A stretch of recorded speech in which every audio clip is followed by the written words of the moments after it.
ಉತ್ತರ ಕರ್ನಾಟಕದ ಸಂಜೀವಿನಿ ಎಂದು ಗುರುತಿಸಿಕೊಂಡಿರುವ ಹುಬ್ಬಳ್ಳಿ ಕೆಎಂಸಿಆರ್ಐ ಆಸ್ಪತ್ರೆ ಆವರಣದಲ್ಲಿರುವ ಇಂದಿರಾ ಕ್ಯಾಂಟೀನ್ನ ಪರಿಸ್ಥಿತಿ ಇದೀಗ ಗಂಭೀರ ಚರ್ಚೆಗೆ ಕಾರಣವಾಗಿದೆ. ಇಲ್ಲಿ ಊಟ ಹಾಗೂ ಉಪಹಾರ ಸೇವಿಸುವವರಿಗೆ ಆರೋಗ್ಯದ ಅಪಾಯದ ಪರಿಸ್ಥಿತಿ ನಿರ್ಮಾಣವಾಗಿದೆ ಎಂದು ಸಾರ್ವಜನಿಕರು ಆರೋಪಿಸಿದ್ದಾರೆ. ಕ್ಯಾಂಟೀನ್ ಮೇಲ್ಛಾವಣಿ ಸೋರಿಕೆ ಕಾಣಿಸುತ್ತಿದ್ದು, ಶುದ್ಧ ಕುಡಿಯುವ ನೀರಿನ ವ್ಯವಸ್ಥೆ ಸಂಪೂರ್ಣವಾಗಿ ಹಾಳಾಗಿದೆ ಎಂದು ತಿಳಿದುಬಂದಿದೆ. ಅಲ್ಲದೆ ಗೋಡೆಗಳು ಹಾಗೂ ಕೈ ತೊಳೆಯುವ ಸ್ಥಳದಲ್ಲಿ ಶಿಲೀಂಧ್ರ ಬೆಳೆದಿರುವುದು ಆತಂಕ ಹೆಚ್ಚಿಸಿದೆ.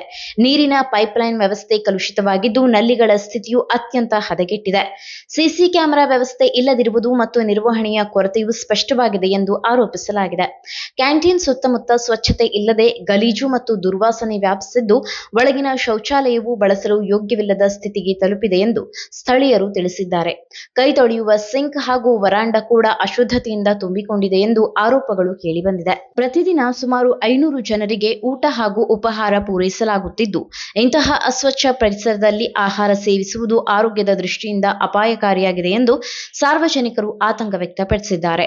ಹುಬ್ಬಳ್ಳಿ ಧಾರವಾಡ ಮಹಾನಗರ ಪಾಲಿಕೆ ಹಾಗೂ ಆಹಾರ ಇಲಾಖೆ ಅಧಿಕಾರಿಗಳು ಈ ಕುರಿತು ತಕ್ಷಣ ಕ್ರಮ ಕೈಗೊಳ್ಳಬೇಕು ಎಂದು ಸಾರ್ವಜನಿಕರು ಒತ್ತಾಯಿಸಿದ್ದಾರೆ. ಇಂದಿರಾ ಕ್ಯಾಂಟೀನ್ ಪರಿಸ್ಥಿತಿಗೆ ತಕ್ಷಣ ಪರಿಹಾರ ಒದಗಿಸುವಂತೆ ಆಹಾರ ನಿರೀಕ್ಷಕರಿಗೂ ಮನವಿ ಮಾಡಲಾಗಿದೆ. ನೀವು ಸಣ್ಣ ಆಗ್ಬೇಕಲ್ವಾ? ಅದು ಒಂದು ಉತ್ತಮ ಆಹಾರದಿಂದ ಸಣ್ಣ ಆಗ್ಬೇಕಲ್ವಾ? ಪ್ರತಿದಿನ ನಮ್ಮ ಜೀನಿ ಸ್ಲಿಮ್ ನ ಯೂಸ್ ಮಾಡಿ ಯಾವುದೇ ಸೈಡ್ ಎಫೆಕ್ಟ್ ಇಲ್ದಂಗೆ ನೀವು ಸಣ್ಣ ಆಗ್ತೀರಾ.